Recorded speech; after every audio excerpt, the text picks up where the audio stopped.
Alors, il y a deux écoles dans les gens qui s'intéressent à l'aviation. Il y a les gens qui pensent que le Constellation est le plus beau quadrimoteur de l'histoire. Oui, c'est le plus beau, mais le plus intéressant, c'est le DC-6. Voilà.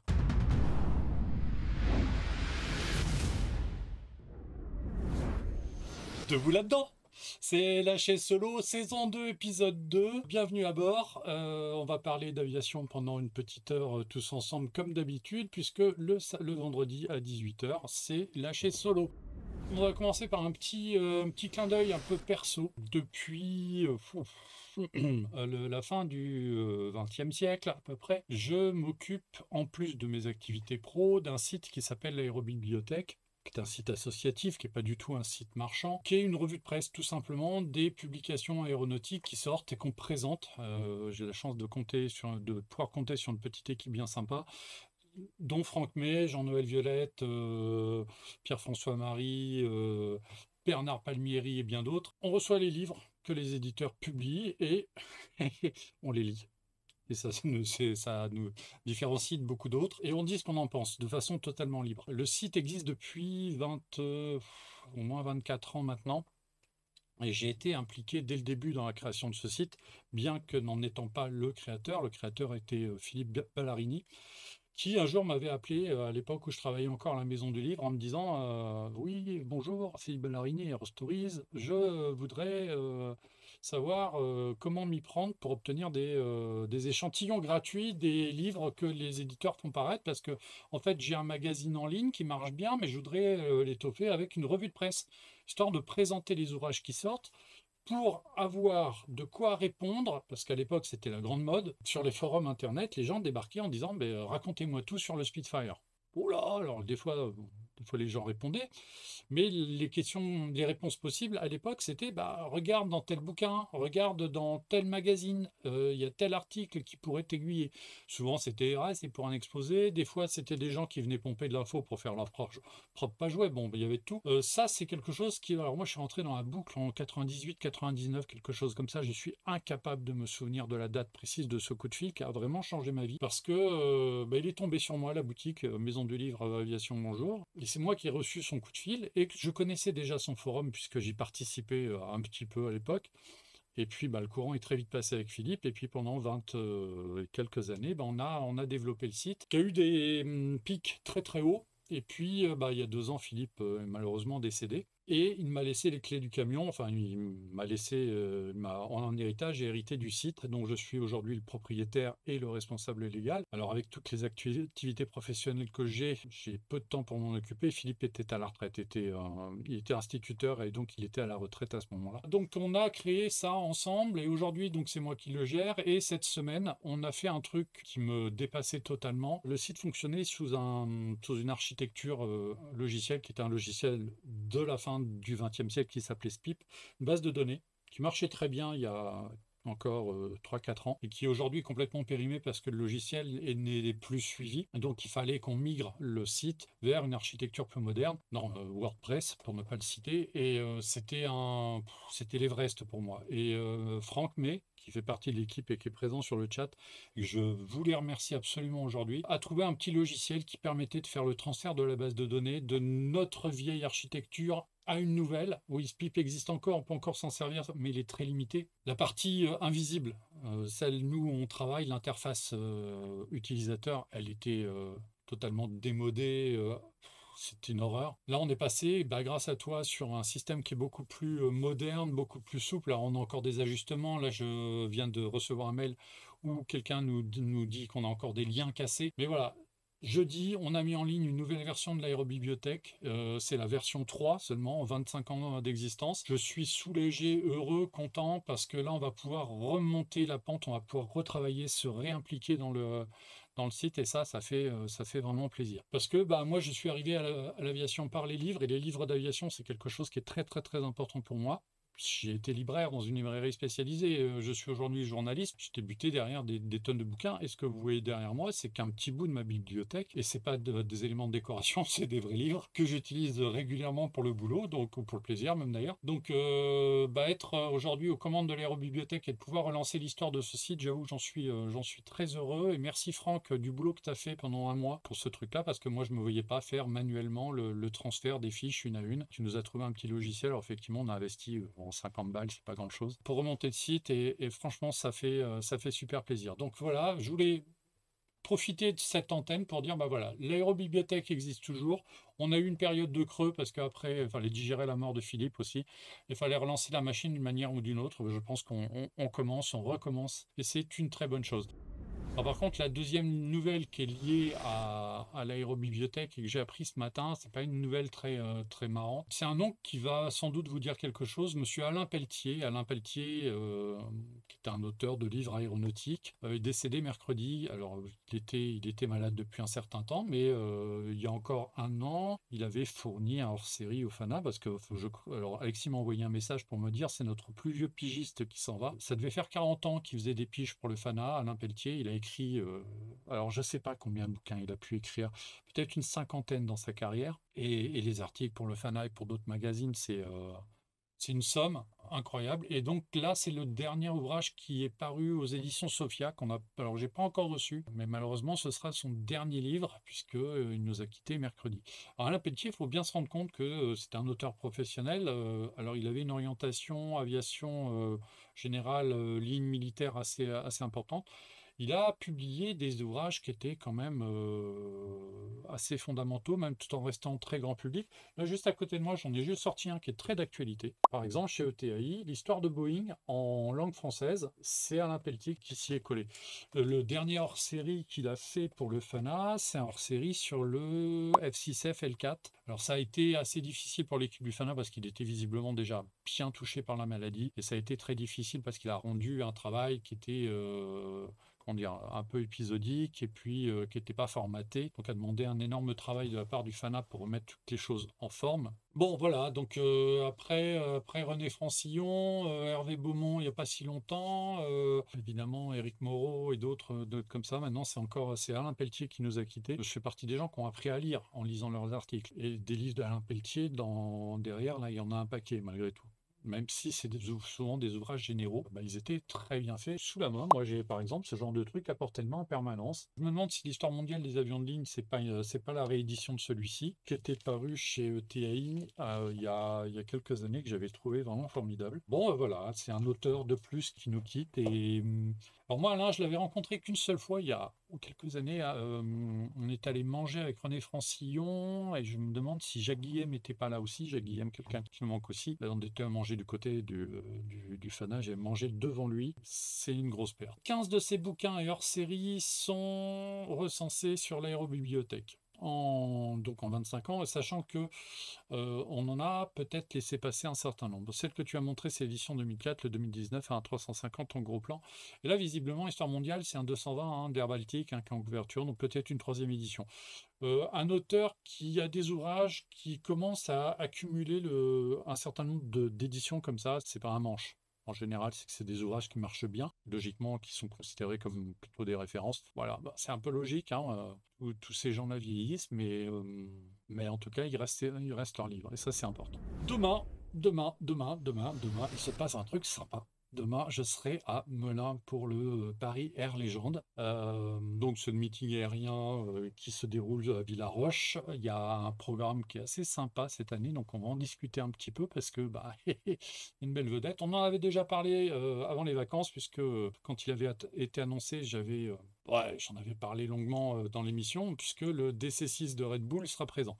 Alors voilà le programme du meeting aérien qui commence demain. Alors cette année, petit changement de programme, donc il y aura des avions qui voleront entre 11h30 et 12h30, d'hélice électro, Alouette 2, Gazelle, un mini-jet C101. Alors ça, je sais pas ce que c'est. Compétition de voltige en extra 630. Alors, est-ce que c'est le VA? Je suis pas sûr. Et Calliope EC120, donc de l'hélico. Et puis après, le gros du meeting, 13h30, 18h, les parachutistes de l'armée de l'air, T6. Et visiblement, s'ils font un balbo, il y en aura plusieurs. Un hélicoptère de combat NH90 et un peu après EC665 Tigre. Entre-temps, il y aura un P51 qui freine des môles Francis Dell. Une patrouille Mustang X-Ray, donc ça, c'est les PC-21 de l'école de chasse de Cognac. Ensuite, un DC-3 accompagné des Beech 18, toujours bien sympa. L'oiseau rare, un Pitts Jet, donc c'est un Pitts sur lequel on a rajouté un réacteur. Déjà que le Pitts c'est un avion qui bouge bien, surmotorisé, je demande à voir. Ensuite, alors, pareil, un avion, alors là, par contre, que j'ai jamais vu, même si ça se rapproche, donc c'est Bomber School, c'est un AT-11. L'AT-11, c'est juste la version d'entraînement bombardier du Beech 18, donc un petit bimoteur. Mais il a la particularité d'avoir un nez vitré, puisqu'il a servi pendant la Seconde Guerre mondiale pour la formation des bombardiers à l'utilisation notamment du viseur Norden. Et c'est un avion qui n'est pas si fréquent que ça. Alors le Beech 18, c'est assez courant finalement, mais la T11, il n'y en a qu'un en Europe, visiblement, il est en Europe et ils l'ont fait venir. Alors c'est pas un avion qui va attirer les foules, par contre c'est quelque chose qu'on n'a jamais vu. Donc c'est toujours bon d'avoir des avions qu'on n'a jamais vus, même si c'est une sous-version. Alors moi, c'est une version que je connaissais un petit peu parce que sur Flight Simulator et notamment alors des Flight Simulator 2000, 2002, on a eu la possibilité d'avoir un AT-11 plutôt correct, modélisé, donc Flight Simulator 2002 et 2004, et après FSX, qui était en freeware, donc qui était gratuit, qui était vraiment sympa et sur lequel j'ai pas mal volé sur Simu. Donc c'est une version un peu intéressante du Beech 18 qui reste une très jolie machine. Donc ça, c'est très bien de l'avoir. Front de l'Est, il y a un Yak 3, très bien, deux P40, deux Corsair et au vu des images, le F4U5 qui est présenté. Alors, il y a celui de la Ferté ou celui des Red Bull, un des deux. Et visiblement, sur le parking, c'est un F4U5 noir. Je me demande si c'est le F4U5 qui avait été restauré en France au Castellet aux couleurs et à la forme d'un F4U7, donc un Corsair français, et qui autour de 2010 a été vendu en Allemagne. Et les Allemands, n'ayant aucun lien avec la version 7, l'ont remis au standard F4U5. Alors je me demande si c'est pas cet avion qui est de retour en France pour une fois. Donc là encore, quelque chose d'intéressant. L'air des jets, donc un Vampire et un CT-33. Toujours un plaisir. P51 Nokibuki, bon, lui on le connaît, il était à la Ferté-Alais il n'y a pas si longtemps. Le P38 Lightning, il n'y en a qu'un seul en Europe qui sera là. Donc ça, voir voler un Lightning, surtout sur une année en 4 où on a commémoré la disparition de Syntex, ça colle. Après, il y a un énorme tableau sur la guerre de Corée, Sea Fury, Skyraider, P51 Mustang, bah oui, à l'époque, il a fait de l'appui-feu. Corsair, évidemment. MiG-15, F-86 Sabre. Visiblement, il y aura 2 MiG-15 contre un F-86. Qui va gagner? Et donc la démo terminera. Alors le F-86, c'est bien sûr un Canadair CL-13 Mark VI. C'est celui de Fred Akari qui est déjà arrivé, qui a fait son vol d'entraînement tout à l'heure visiblement. Bon, et puis ça se termine avec deux choses vraiment sympas. Le DC-6 de Red Bull, il est là. Et tout à l'heure, on l'a vu arriver sur Flight Radar. Puis ça se terminera avec la 400M et la patrouille tranchant sur Fuga Magister. Visiblement, il y a eu des modifications. Il n'y avait pas de Rafale prévu. Bon, j'ai cru comprendre qu'il y aurait peut-être du Rafale armée de l'air, pas forcément le solo display. Il y a peut-être eu un changement de programme. Bon, on vous fera peut-être un compte rendu après le meeting. Voilà, la grosse vedette du meeting de Melun pour moi et la raison principale pour laquelle j'y vais avec plaisir et pour lequel je ne suis pas accrédité, j'ai payé ma place, c'est lui. C'est parce que c'est sans commentaire, c'est un DC6. Je l'ai voir voler un DC6. Je ne sais pas quand ça m'est arrivé pour la dernière fois. J'ai peut-être vu voler les DC-6 de la sécurité civile, mais j'en ai pas de souvenir. Donc un DC-6 en vol, moi je me souviens pas en avoir vu. Voilà, des B-17, un de Voitine D520, j'ai des souvenirs dans les années 80. Mais le DC-6, ça me dit rien. Donc je suis super content de le voir. Alors il y a deux écoles dans les gens qui s'intéressent à l'aviation. Il y a les gens qui pensent que le Constellation est le plus beau quadrimoteur de l'histoire. Oui, c'est le plus beau. Mais le plus intéressant, c'est le DC6. Voilà. Donc je suis allé récupérer quelques infos sur le site et je suis tombé sur cette photo que je trouve géniale du cockpit du DC6. C'est le DC6 de Red Bull.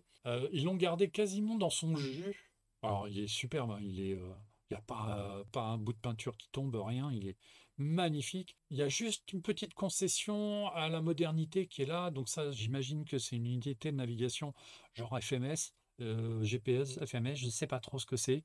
Mais on a un cockpit comme dans les années 50 quasiment. Et c'est enfin bon, un petit peu plus moderne. Parce que là, le châssis est quand même... ouais, allez, on va dire des années 80. Il est magnifique. Les sièges sont superbes. Et puis, les gens qui font des simus, bah, c'est un endroit qui est un petit peu familier parce que bah, je retrouve mes billes, moi, avec les ouvertures des capots moteurs. La réchauffe carbu, elle est là. Là, c'est la richesse. On a les poignées des gaz. Ici, il y a la poignée pour le pas général des 4 hélices, mais avec les ajustements individuels ici. Là, c'est la reverse. Ouais, le DC6, c'est un gros Cessna. Ouais, c'est un Cessna avec 4 moteurs, quoi. C'est pas si compliqué que ça. Je sais pas ce que ça doit représenter de voler sur DC6 aujourd'hui en 2024 en termes de sensations. Surtout que les gars qui volent dessus, c'est les gars de Red Bull qui doivent faire de l'aviation d'affaires à côté. Je suis fasciné par cette machine. Ouais, j'ai hâte de l'avoir volée, vraiment. C'est pour le bruit et parce que le 6. Pourquoi je suis fan du 6 plus que du Constellation? Le Constellation est magnifique. Quand Breitling faisait voler son Constellation au Bourget, on l'a vu quand même assez. Enfin, franchement, le Constellation, je l'ai vu souvent. C'était de la pure magie. L'avion est magnifique.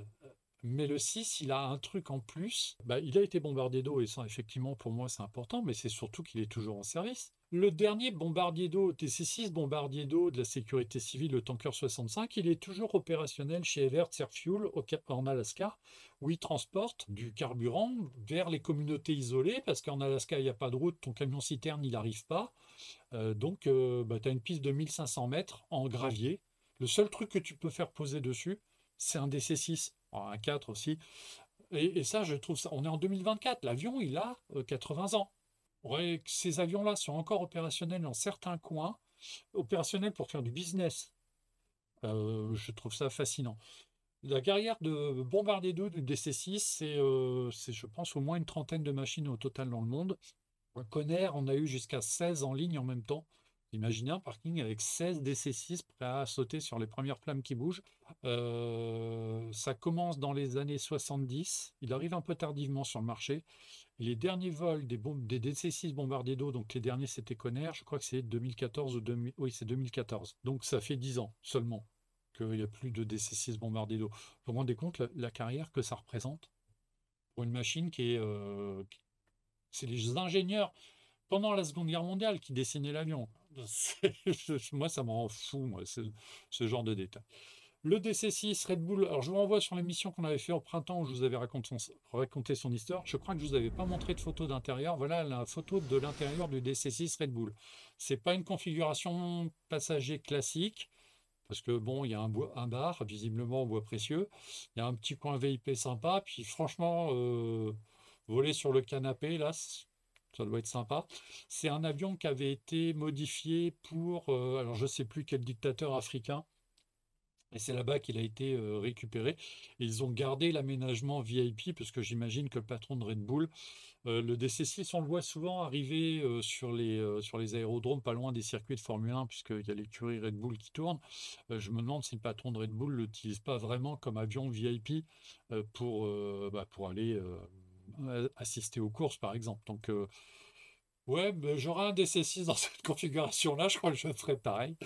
Alors, DC3, DC6, ça sert encore. Ils ont déjà enterré le DC8. Je ne serais pas étonné qu'ils enterrent le DC9. Déjà, les DC9, euh, stock, c'est-à-dire vrai DC9, je pense qu'en état de vol dans le monde, ça ne doit pas être très nombreux non plus.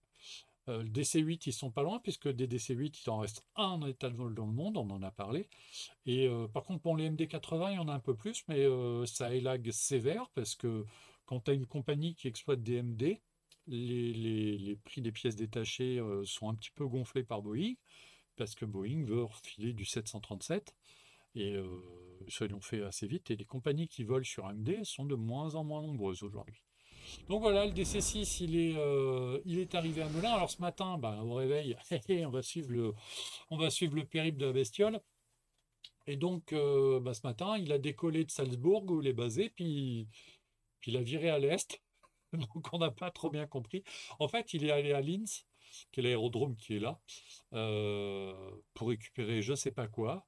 Il est resté quelques minutes et il est repassé de l'autre côté. Il est revenu se reposer à Salzbourg. Il avait juste fait un petit aller-retour très rapide à Linz. Et après, il a redécollé de Salzbourg vers 10h30.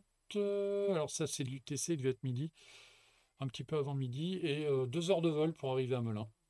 Voilà, il est arrivé à Melun en tout début d'après-midi. Il a fait un petit quelques 360 degrés. Alors, est-ce qu'il était attendu par un avion photo? C'est possible. Ou est-ce que la météo était moyenne à ce moment-là, donc, ou une averse qui l'a empêché de se poser? Je ne sais pas trop. On verra bien. On aura les infos demain. Donc, en gros, voilà, le DC-6 est à Melun et ça, c'est une superbe nouvelle parce que il n'était jamais venu en France en meeting aérien à ma connaissance. C'est un avion qui vient un peu dans les meetings aériens parce qu'il est extrêmement cher. J'en avais parlé avec les gens qui avaient organisé la Feria de l'air à Nîmes en 2015. Et je leur avais dit, mais pourquoi pas faire venir le DC-6? Parce que finalement, il y a un lien entre la France et le DC-6 qui existe. Il a été utilisé à la sécurité civile, mais il a été aussi utilisé par les compagnies aériennes françaises, notamment l'ancêtre du TA, qui avait des DC-6. Et puis, toutes les autres compagnies, la marine et l'armée de l'air en ont eu, puisque, alors je crois que la marine n'en a eu qu'un, mais les autres étaient au sein de l'armée de l'air. Donc c'est un avion, le DC-6, il y a eu des DC-6 sur le registre français, et donc pourquoi ne pas faire venir le DC-6 à la Feria? Il m'avait répondu, hors budget, je crois qu'il fallait 45 000 euros pour le faire venir. La participation d'un avion de ligne ancien comme ça, c'est beaucoup, beaucoup d'argent à sortir pour une manifestation dont le modèle économique est toujours un petit peu difficile. Parlons-en du modèle économique des meetings aériens. Alors, Melun, c'est une structure commerciale, c'est une entreprise qui fonctionne avec un événement par an. Vous imaginez toute la préparation qu'il y a en amont pour organiser le meeting, faire venir des avions, réserver, avancer l'argent parfois. Et là-dessus, c'est à la fin du meeting qu'on compte si on a eu assez de personnes à venir assister au meeting et payer. Donc, bon, vous avez les partenaires, ok, vous avez les stands. La politique du Melun sur les stands est, enfin, globalement, les stands annonceurs sont un peu plus chers que les stands d'artisans, par exemple. Donc, ça, ce qui est une politique que je trouve plutôt sympa. Ce qui fait que, par exemple, au meeting demain, on va voir les gens du trait d'union, donc des associations de spotters vont avoir leur stand, vont pouvoir vendre leurs documents, se faire un petit peu de maille. J'ai payé 35 euros ma place pour demain, pour une journée. C'est dérisoire comme prix. C'est vraiment. Alors j'ai vu sur les réseaux sociaux des gens qui hurlaient: Oh là là, vous avez vu le prix? Bon, je suis allé aussi aux Jeux Olympiques. Ça a coûté 2 fois plus cher. Donc, paralympique, hein, 70 euros la place au Stade de France pour la séance du mardi. Ça doit être mardi 2. C'est 3 heures de spectacle, enfin de sport. Là, c'est la journée complète, 35 euros la journée complète. Aller à un concert, n'importe, même quelqu'un de pas très connu, une place de concert, c'est bon, 2 heures de musique, ça va vous coûter 35 euros si le chanteur est pas très connu. Par contre, si vous allez voir les Rolling Stones, vous allez voir la douloureuse, elle n'est pas la même. Les meetings aériens à 35 euros, la Ferté-Alais, c'est à peu près le même prix, c'est pas cher. Vu les infrastructures que ça demande, vu le prix du carburant, vu le prix des assurances, non, non, les gens qui râlent sur le prix, je comprends pas. Ah oui, si vous êtes une famille nombreuse, oui, oui, c'est une sortie. Effectivement, 45 euros par 4, ça fait une petite somme. Mais si vous allez chez Walt Disney, une journée, le tarif, il est comparable, hein. Donc, si vous allez au McDo avec une famille de 4, ça va vous coûter cher aussi, hein, de toute façon. Ça, voilà. Donc, franchement, bravo pour l'organisation du meeting et surtout pour avoir gardé un prix raisonnable pour l'entrée. Franchement, non, 35 euros, ça vaut pas le coup de s'en priver, quoi. Bon, le problème, c'est que c'est à Melun, il faut y aller. Heureusement, j'ai un copain qui m'a proposé de faire le taxi, donc ça me va très bien. Bon, voilà. Donc, demain Melun. Ah ouais, on espère que la météo va quand même être, va pas trop y avoir plu. Enfin, normalement, ils en annoncent pas, donc tout va bien. Il y a Jersey aussi ce week-end, et Jersey, c'est un beau meeting. Alors, c'est pas un meeting qui se fait sur l'aéroport, c'est un meeting entre guillemets de plage, avec une tradition assez marquée d'avions qui viennent de Suède. Régulièrement, on y voit voler des Saab, Viggen et Draken. Là, c'est des avions que j'ai jamais vu voler non plus. Et cette année, à Jersey, il y a le T15. Le tracker T15 participe au meeting. Donc, bah voilà, oui, donc entre le tracker et le DC6, j'ai choisi le DC6, mais bon, s'il avait fallu choisir. Et puis puisqu'on parle de tracker, vous avez vu cette transition exceptionnelle? Et ben la nouvelle de la semaine, et alors elle fait chaud au cœur aussi, bah, le T24, comme annoncé, a volé. Alors, on avait fait une émission spéciale sur le T15 parce que c'était le premier tracker qui reprenait l'air après l'interruption de service, donc qui a eu lieu en 2020. Je ne vous refais pas l'historique. Mais dès le retrait des avions, assez rapidement, il y a eu une liste qui a été diffusée en disant, ben voilà, il y a des avions disponibles, qui n'en veut? Puis il y a eu des attributions. Le terrain est allé à Toulouse. Il est à Toulouse, il est entre de bonnes mains, il est actuellement en cours de remontage. Alors il y a quelques semaines de travail, parce que pour l'acheminer, ils l'ont mis sur 3 camions, donc il a fallu couper des pièces. Enfin, ça, ils savent faire, ils sont en train de le remonter. Donc bah, d'ici quelques semaines à Toulouse, vous aurez le T01 sur son train d'atterrissage qui sera en majesté sur leur parking. Il y a le T07 qui est arrivé à Aubenas avec un convoi exceptionnel, impressionnant. Pareil, donc voilà, 2 avions qui ont été confiés à des associations qui sont venus les récupérer, qui vont les entretenir, qui vont les exposer. Quand on avait parlé du transfert du T07, je m'étais un petit peu ému du fait qu'il allait rester en extérieur. Et visiblement, j'ai eu des messages d'associations qui m'ont dit non, on prévoit de construire un abri. Alors, si en plus il est abrité, alléluia. Qu'est-ce qu'il y avait d'autre comme avion qui restait? Donc le T11 qui lui était à l'état d'épave puisqu'il avait été démonté puisqu'il devait aller initialement servir de cible au champ de tir du camp des Garrigues derrière Nîmes, où il aurait été mis en pièces par l'artillerie française. Bon, ça, cette solution-là a été annulée, mais l'avion reste à l'état d'épave. Il a été proposé aux pompiers de l'aéroport de Nîmes comme cellule d'exercice. L'exercice pompier, aujourd'hui, on met plus le feu aux avions, on n'a plus le droit. Donc, il aurait été utilisé pour que les camions tournent autour, il aurait été arrosé. Peut-être qu'il aurait pu prendre des coups de perche, par exemple au niveau des fuseaux moteurs, pour injecter le CO2 en cas de feu moteur. Quand vous avez un avion qui rentre sur un aérodrome avec un moteur en flamme, parce que j'ai appris quand j'étais pompier dans l'armée de l'air, et on avait, à bord de notre camion, à bord du VIRP, on avait des lances à CO2 avec un bout pointu. Et la manière de l'utiliser était la suivante, c'est qu'on arrivait près du moteur, donc en flamme. Avec le bout pointu, on crevait la structure, comment dire, la coque du moteur. Et derrière, on envoyait le CO2, le CO2 étouffe le feu comme ça.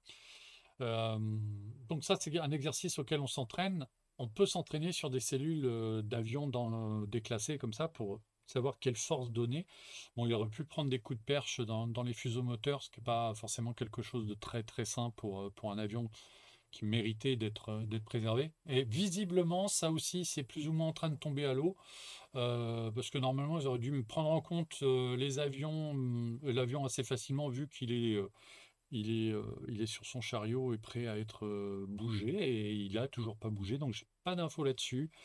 J'ai juste l'information que ça pourrait changer. Il y a le T12, donc celui qui s'est abîmé à Béziers, qui a été ramené par la route aussi, qui était prévu pour partir au SDIS-13 à l'école des sous-officiers pompiers de Velot. Et puis là, bah, visiblement, les plans seraient en train de changer. Je ne sais pas ce que vont devenir ces 2 avions. Est-ce que c'est pas le moment de se manifester auprès de la sécurité civile en disant, bah, s'ils en veulent pas, nous on prend. Moi, je pense qu'en prenant les deux, il y aurait moyen d'en faire un potable. Pourquoi pas? Ça, je vous donne l'idée. Bon, le T15, donc, il est à Alençon, à l'amicale d'Alençon, mais basé à Albert. Donc, il participe au meeting aérien de Jersey ce week-end, démonstration en vol. J'espère pouvoir retourner à Albert le voir de près très bientôt. Le T20, il est mis de côté et il est stocké à Nîmes. Il devrait servir de stèle à l'entrée de la base sous peu. Le T23 est dans son hangar du lycée Mistral à Nîmes. Et donc, il y a le T2 à Saint-Victoré, et donc il restait le T24 qui était alloué à l'Amicale des Pompiers du Ciel et au Musée européen de la chasse de Montélimar. Le musée de Montélimar a la technicité euh, d'exploiter un avion biturbine puisqu'ils exploitent déjà un Novedis Bronco. Et l'Amicale des Pompiers du Ciel fournit l'équipage.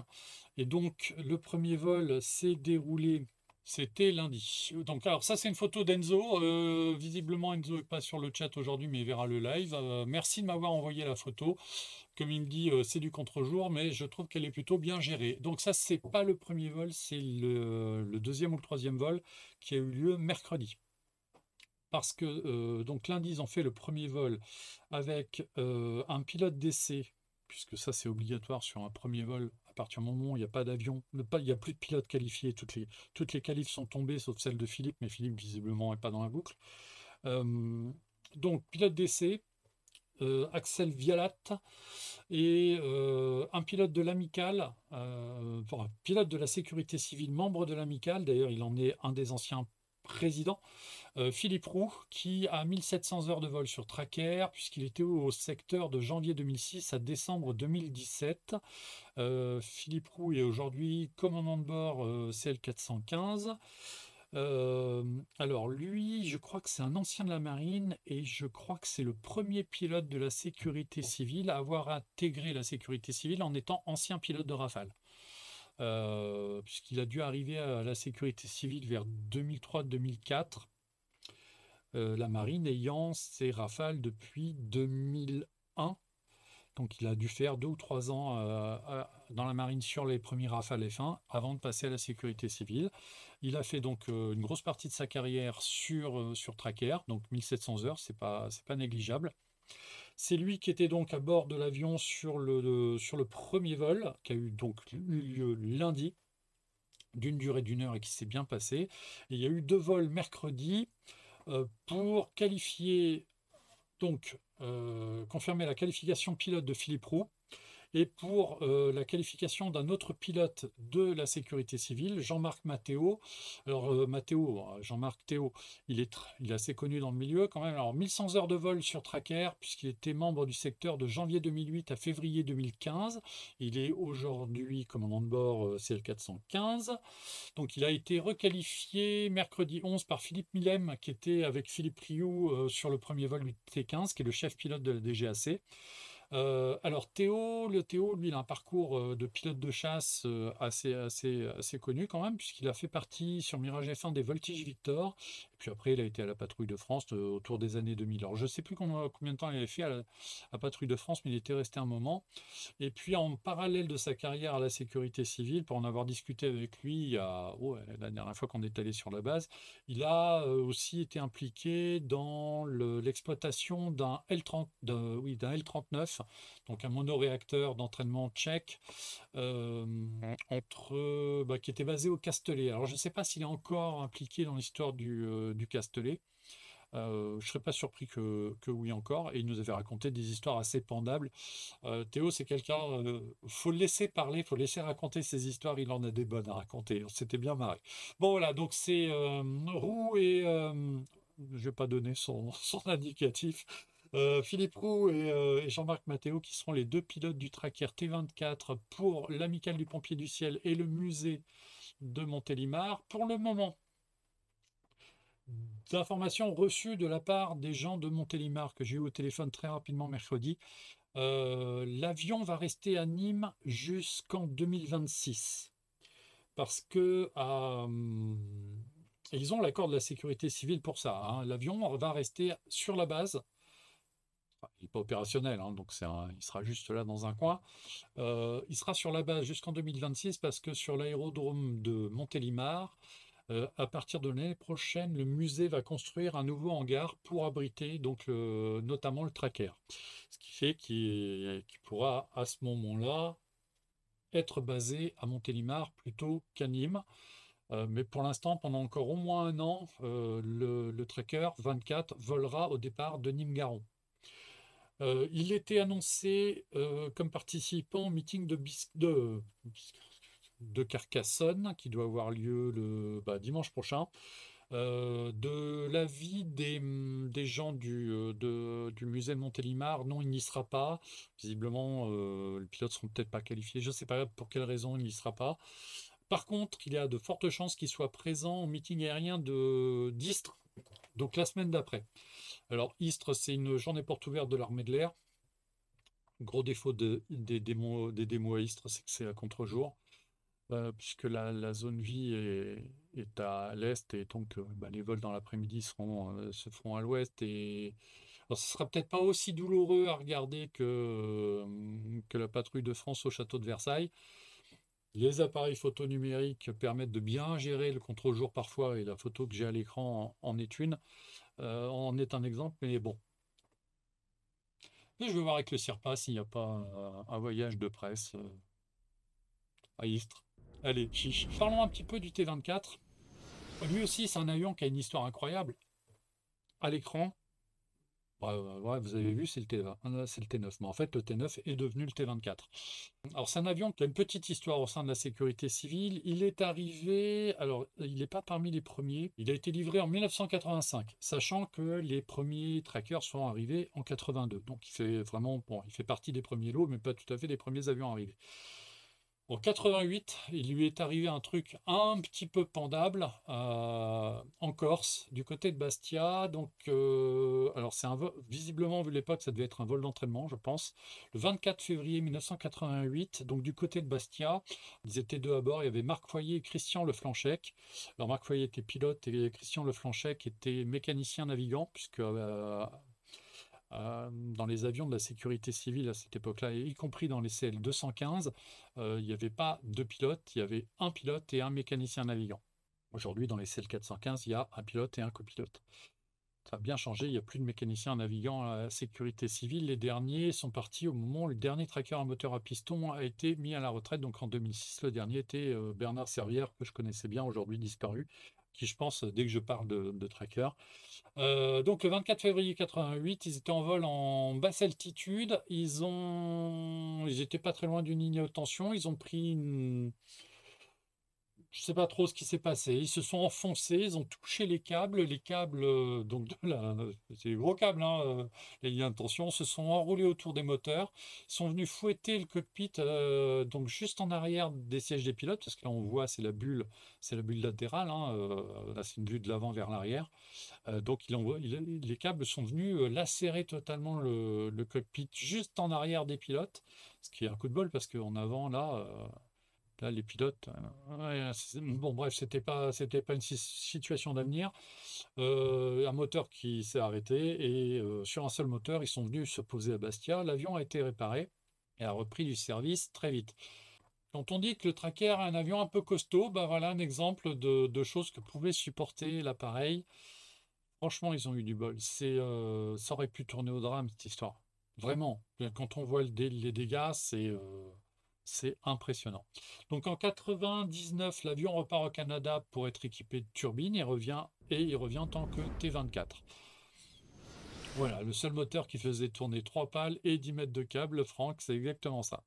Donc, alors ça, c'est les photos qui m'ont été transmises par le musée de Montélimar. Dans le communiqué de presse, ça c'est le T-24 au cours de son premier vol. Alors, comme pour le T-15, il n'y a pas eu de communication de fait sur le premier vol, il n'y avait pas de presse. Il y a une espèce de blackout qui a été mis sur l'opération parce que, bon, peut-être que c'est une histoire délicate, je ne sais pas. En tout cas, je remercie les gens qui étaient à Nîmes, qui l'ont vu voler, qui m'ont prévenu parce que le communiqué de presse est arrivé chez Aérobuzz mercredi matin, et la réponse du rédacteur chef Gilles Roy était de dire: ah bah oui, merci de nous prévenir, mais nous l'article il est paru hier. Merci à ceux qui m'ont passé l'info, qui m'ont confirmé que l'avion avait volé, ce qui m'a permis de faire une brève. Je n'avais pas tous les détails, je les ai eus qu'après. Je ne referai pas d'article pour l'instant là-dessus, sauf si je suis amené à l'approcher. Mais en tout cas, on a annoncé le vol quelques heures après qu'il se soit effectivement déroulé. Et bon, ça, c'est toujours bien pas être à la ramasse sur les informations. Alors, la nouvelle immatriculation, Alpha Yankee Kilo Mike, à noter sur votre tablette. Je ne sais pas s'il apparaît sur les récepteurs type Flight Radar et autres. les trackers n'étaient pas équipés mode S. Par contre, on les voyait quand il y avait de la multilatération, quand plusieurs... Parce que tous les avions volent transpondeur allumé. Le mode S permet d'avoir une localisation GPS quelque part. Par contre, un transpondeur classique émet, et il faut une triangulation pour qu'on le détecte. S'il y a assez de récepteurs, on le verra peut-être voler avec son transpondeur en mode normal. DR Phasma, oui, il y a une vidéo de l'intérieur du cockpit qui a été publiée aussi, qui a été donc publiée mercredi, qui est vraiment sympa. La vidéo, je l'avais mis sur le groupe Canadair Scooper, sur le groupe Facebook. J'avais répercuté le... C'est la DSB qui transmet les GPS. Le mode S donne juste l'identification unique. Voilà, c'est ça. Le tracker est en mode S, il donne juste une identification. Il faut une multilatération, donc une triangulation, pour que l'avion s'affiche. S'il avait un DSB, il suffit d'un seul récepteur pour qu'il soit affiché au bon endroit. Donc pour revenir à la vidéo, sur le groupe Facebook Canadair Scooper dont je m'occupe avec Sam, autour de notre livre sur les Canadair, j'ai posté la vidéo, mais elle est sur la page Facebook du musée de Montélimar pour ceux qui veulent le voir. Ouais, elle est vraiment sympa. La caméra sur le côté, on voit les deux pilotes en train de travailler.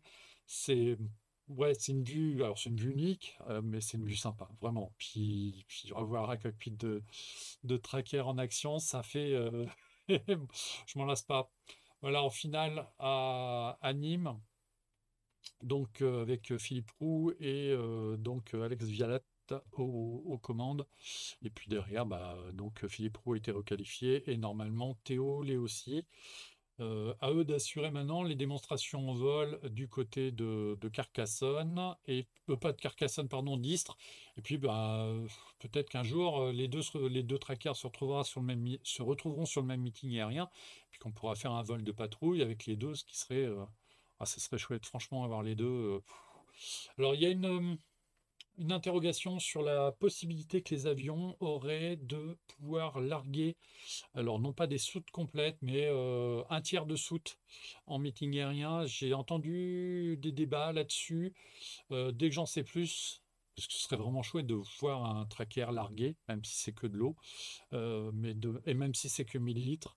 Franchement, en meeting, ce serait vraiment, vraiment, vraiment, vraiment sympa.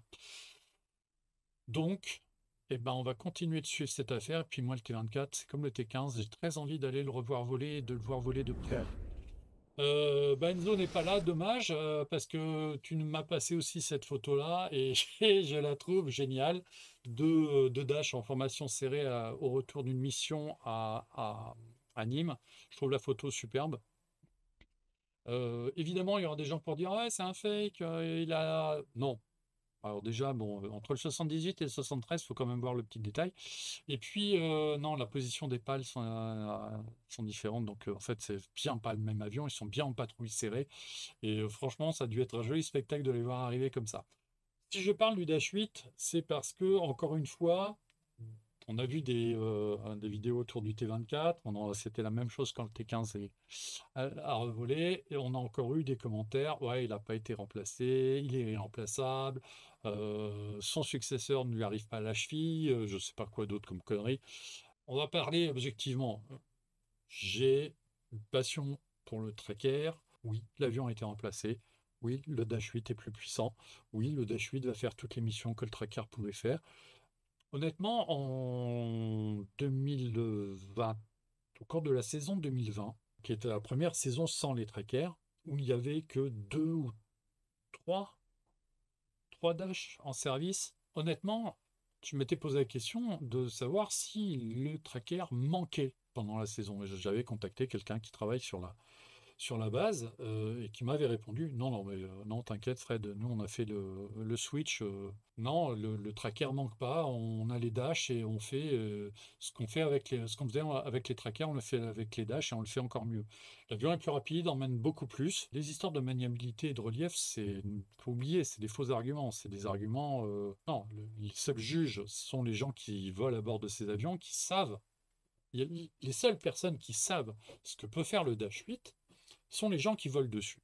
Si vous écoutez les pompiers qui connaissent rien à l'aviation, ils vont vous dire non mais le Dash il est trop gros, gna gna. Les seules personnes qu'il faut écouter, Vraiment, hein, et c'est vraiment ce qu'il faut faire, c'est aller discuter avec les gens qui volent sur ces avions-là et essayer de retenir leurs arguments. Et je le redis, je redonne cette anecdote.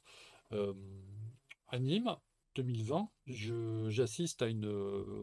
enfin bon, bref, j'étais dans le coin en vacances. On avait assisté à côté du musée de Montélimar justement à une Noria Canadair et le soir au resto à Nîmes, on est tombé sur les pilotes de la Noria en question.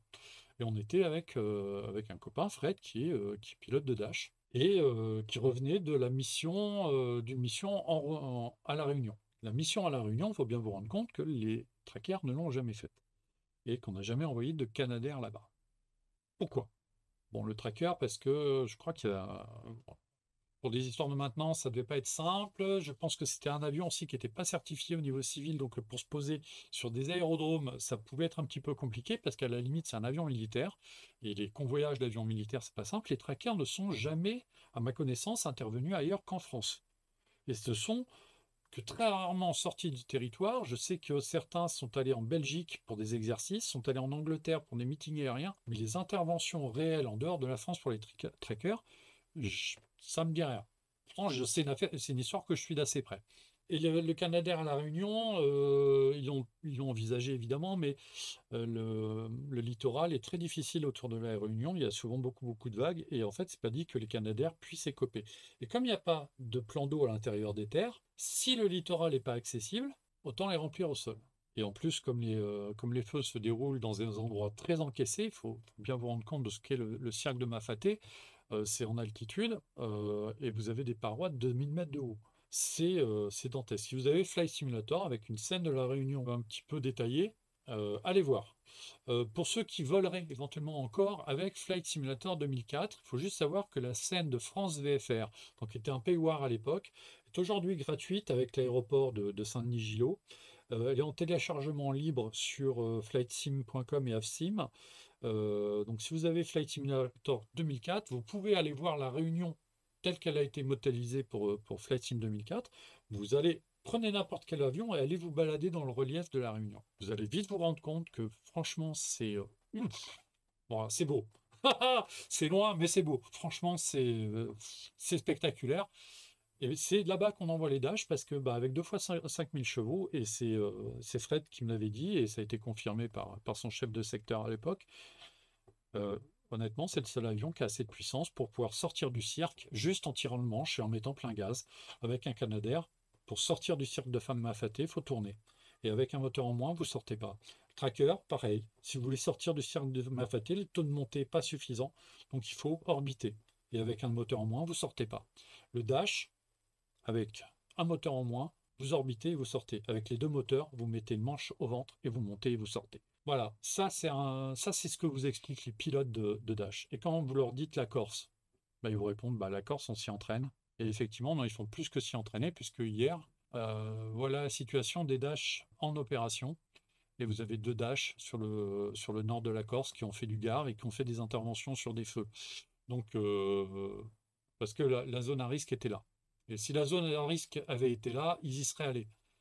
Donc les Dash, le relief, c'est pas un problème. Et l'avion est assez rapide parce que vous allez voir sur une capture juste après. En fait, ils sont allés se ravitailler, je ne sais pas pour quelle raison, il y en a un qui est allé se ravitailler à Cannes. Et il a fait l'aller-retour en une demi-heure. Donc ça, c'est les opérations de la sécurité civile d'hier. Et alors, pour terminer l'émission, je reviens juste dessus. L'émission de la semaine dernière, on avait terminé longuement sur les histoires de disponibilité de la sécurité civile, où j'avais expliqué pourquoi, comment, et j'avais donné des chiffres. La situation d'hier est très intéressante parce que on va voir que en fait, la dispo a un petit peu remonté, et tant mieux. Et donc c'est Enzo qui m'a donné les chiffres. C'est dommage qu'il soit pas là et je l'aurais aussi remercié.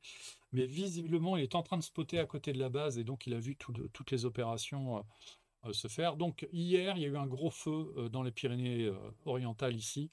Un village qui a été menacé, un gros départ, et la sécurité civile a mis le paquet dessus, vous allez voir. C'est en fin d'après-midi que ça s'est déclenché. Le feu a été maîtrisé vers minuit par les pompiers au sol et il a fait l'objet de surveillance aujourd'hui. Et là, j'ai pas entendu parler de reprise, donc il a été calmé. Il n'a pas dû faire beaucoup de surface, mais il y a eu un gros danger parce qu'ils ont quand même évacué un village. Donc, ce qui s'est passé, c'est que les 8 Dash, les 8 étaient en action hier après-midi. Donc, vous en aviez 2 sur la Corse. Il y en avait un en train de faire du Gard ici sur le Var, et les autres étaient en train de tourner entre Perpignan et Béziers pour les ravitaillements. Les 5 sont intervenus. En plus des Dash, donc qui ont assuré. Il y a une très belle photo, alors je ne l'ai pas rajoutée, je ne l'ai pas mise, mais une très très belle photo qui a été publiée par le SDIS 66 d'un Dash au largage retardant sur ce feu. Et on voit qu'il intervient, il y a du relief, mais il prend le relief dans le bon sens et il va poser sa barrière de retardant au bon endroit. La photo est très jolie, le Dash est vu 3/4 arrière. Je crois savoir qu'il était aux commandes puisqu'il l'a reposté sur ses propres réseaux. Non, beau boulot des Dash. Et on se rend compte que au départ de Nîmes, les avions sont très rapidement un peu partout. Bah oui, 350 nœuds, ça compte. Et que leur polyvalence et que la puissance de charge qu'ils ont, 10 tonnes d'emport, eh ben, ça compte vraiment et ça participe vraiment. Donc hier, sur ce feu, donc on avait jusqu'à 5 Dash qui ont tourné sur ce feu. Les 3 Beech 200 Bengale, pour lesquels il y a des problèmes de disponibilité de temps en temps, mais les 3 étaient dispo et ont tourné autour de Perpignan aussi. Et au niveau des Canadair, alors la situation hier était la suivante. Il y avait 7 Canadair d'engagés sur Perpignan. 7. Il y avait 3 Canadair en Corse, donc qui assuraient la permanence opérationnelle en cas de problème, et peut-être qu'ils ont été engagés sur ces feux-là aussi, j'ai pas l'information. Il y avait un Canadair à Nîmes, alors c'était peut-être le 34, sur lequel il y a eu des modifications majeures et qui est en cours de réception. Visiblement, le travail qui a été fait en Italie, bon, il y a des ajustements et donc ça, c'est en cours et l'avion n'est pas disponible pour les opérations. Et il restait un seul Canadair vraiment en panne et bloqué chez Sabena Technics. Donc la dispo est un petit peu remontée. Reste à voir le délai de réparation pour celui qui reste en panne. Mais là, pour les opérations d'hier, visiblement, quasiment toute la flotte était opérationnelle. Avoir en cours de saison 2 avions qui ont besoin de maintenance, ça me paraît pas aberrant. C'est normal, comme je vous ai expliqué la semaine dernière, ces avions qui sont utilisés de façon très intensive. Donc c'est normal d'avoir de la maintenance. C'est bon, bah voilà, vous avez un feu un jour, bah ouais, ok. Bon, il y a pas d'avion, il y a 2 avions qui manquent, il y a 2 avions qui manquent. Malheureusement, ça fait partie du job, c'est pour ça qu'on a 12 avions et pas 4. Voilà. Tu sais pourquoi il est en panne? Non, je ne sais pas lequel était en panne. Il faudrait que je fasse. Dans mes notes, j'ai les numéros avec ce qui leur est arrivé. Je ne sais pas lequel des 3 qui étaient vraiment en difficulté était sur le flanc. Donc, moi, je le saurais. Bon, ça ne change pas grand-chose au problème. Donc, la dispo était remontée. Visiblement, là, on est en mois de septembre et les avions sont à peu près tous disponibles. Ouf, pourvu que ça dure. Voilà. Et puis là, il va y avoir le travail hivernal. Il va falloir que la Sabena Technics mette les bonnes personnes en action sur ce dossier-là. Et puis ce sera l'histoire ancienne. Et puis bon, il faudra régler aussi des affaires avec le constructeur et voir ce qui se passe avec ces approvisionnements en pièces détachées. Tu vois, la capture d'écran que j'ai faite ici, j'ai réussi à choper 2 Canadair. Alors celui-là partait peut-être pour la Corse, le 48, je sais pas. Et le 31, tu vois, il tournait. Alors là, faut pas se fier à la direction qui est donnée par le logo. Je pense qu'il filait aussi sur Perpignan. Donc le 31 devait être dans les Norias autour de ce feu, donc hier après-midi. Voilà, c'est une illustration de comment ça se passe. Et on se rend compte qu'aujourd'hui, avec les moyens qu'il y a au niveau de la sécurité civile française, avec les Dash, il y a des moyens de projection rapides pour intervenir en Corse. La Corse, c'est à 40 minutes de vol de Nîmes avec les Dash, alors que sur Tracker, c'était plus d'une heure. Et sur Canadair aussi, c'est plus d'une heure. C'est à prendre en compte. Et ça, c'est un plan plus resserré. Donc là, on a les 2 Bengales qui tournent. Milan 76 qui était peut-être en train de faire un gare, surveiller éventuellement un point chaud, parce que c'est pas parce que vous êtes en train de traiter un gros feu ici que s'il y a un départ par là, faut pas le traiter. Il faut pas oublier que la priorité est au feu d'essence. Milan 77 qui est là. Et là, qu'est-ce qu'on note? Abel 3. Abel, ce sont les rétracteurs australiens qui sont basés à Bordeaux et qui ont été mis aussi sur le feu dans la région de Perpignan. Donc en gros, il y a eu tous les moyens d'engager, tous les moyens disponibles d'engager sur ce feu, et ça représente beaucoup d'avions. En plus, il y avait les hélicos qui n'apparaissent pas malheureusement sur cet écran. Il y avait au moins 3 hélicos, dont au moins 2 lourds. Donc il y avait vraiment du moyen sur ces feux, et tant mieux, ça veut dire que on n'est pas complètement à poil. Sachant que du côté de Béziers, les trages d'ARIA pouvaient être mobilisés aussi, puisque de toute façon, il y a des accords interdépartementaux, notamment avec l'Aude, donc du côté de Narbonne, pour éventuellement intervenir. Il y a eu un gros feu aussi pas très loin de Narbonne cette semaine, où les bombardiers d'eau sont intervenus massivement. La ville a été menacée, le feu était aux portes de la ville et il y a eu des maisons brûlées, malheureusement, et des voitures. Alors, je crois qu'il y a une maison ou deux brûlées. Il y a eu pas mal de voitures aussi qui ont cramé. Bon, ben voilà, on est dans une fin de saison un peu chaude. Il y a eu cette semaine effectivement beaucoup de vent, et ce qui est un facteur explicatif. Bon, faut qu'on se rassure, hein, c'est rien à côté de ce qui se passe aux États-Unis. Là, ils sont en alerte rouge à Los Angeles. Tout à l'heure, Jérôme Laval, donc, qui est pilote au Cal Fire, qu'on recevra sur le plateau de l'HS Solo au mois de novembre quand il rentrera, m'a envoyé une photo qui a été prise à San Bernardino, donc sur la grosse base des VLAT, des Very Large Air Tankers, dans le sud de la Californie. Il y a les 3 DC-10 qui sont là. Sur les 4 avions, il y en a 3 qui sont en Californie prêts à intervenir. Qui s'attendent à de très grosses bastons. La saison feu sera finie en novembre normalement. Il finit lui son contrat fin octobre. Donc ça veut dire que début novembre, si tout va bien, il sera à Paris et il viendra nous répondre à nos questions, pardon, sur comment ça fonctionne au Calfire, puisque comme on a fait le tour de sa carrière la première fois, on reparlera un petit peu de son cursus quand même malgré tout, puis on essaiera d'avoir un son de meilleure qualité. Semaine prochaine, alors dispositif un peu particulier, j'ai fait une demande auprès de la DGAC et de la DSNA pour faire un live depuis la journée porte ouverte organisée à l'occasion des Journées européennes du patrimoine sur l'héliport d'Issy-les-Moulineaux. À Issy-les-Moulineaux, donc l'héliport va perdre une grande partie de sa surface le 1er janvier prochain.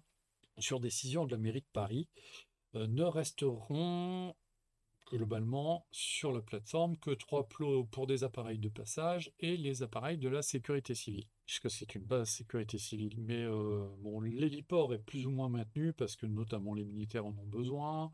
Mais tout ce qui est entreprise basée, donc il y avait des entreprises de travail aérien qui faisaient de la télé, par exemple, hein, tout ce qui était Tour de France, Jeux Olympiques, il y avait un peu de transport, il n'y avait pas d'école de pilotage, hein, c'était strictement interdit ici.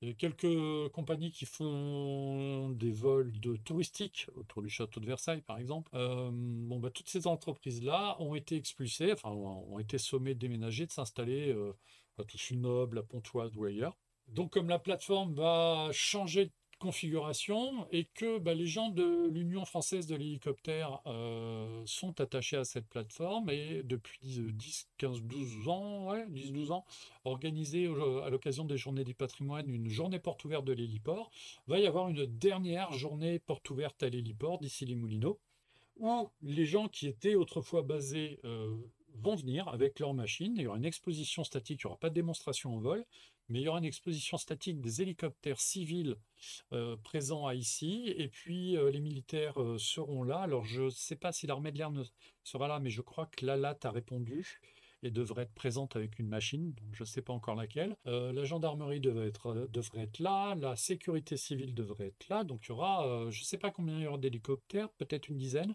avec des appareils de collection aussi. Et j'ai fait la demande pour faire un lâcher solo depuis le tarmac d'ici les Moulineaux dimanche après-midi. Alors, on pourrait prendre l'antenne aux alentours de 13 heures, d'après ce que j'ai compris, pour faire une émission qui durerait 2 heures. J'ai demandé à avoir quelques intervenants pour me répondre à mes questions sur Issy les Moulineaux, son histoire, son avenir, sur la filière hélicoptère. Et puis, on ira déambuler aussi sur le statique pour vous montrer les hélicoptères qui seront présents. Puis on aura quelques invités un peu sympas. Vous en reconnaîtrez peut-être certains. Il y a des surprises. Je vais faire ça normalement avec les gens de l'équipe de Ground Frequency, donc les jeunes de l'Aéroclub de France qui ont aussi leur émission sur Jumpseat. On attend l'accord définitif qu'on n'a toujours pas eu, mais qu'on espère avoir rapidement. Et donc on vous proposera cette émission normalement dimanche après-midi, ce qui veut dire que je ne ferai pas d'émission vendredi prochain. Donc, comme toutes ces situations-là peuvent évoluer, s'il y a le moindre contre-ordre ou confirmation, bah, vous me suivez sur les réseaux sociaux, donc soit sur ma page perso 0927.fr, sur mon blog, etc., sur mon Twitter, LinkedIn et autres.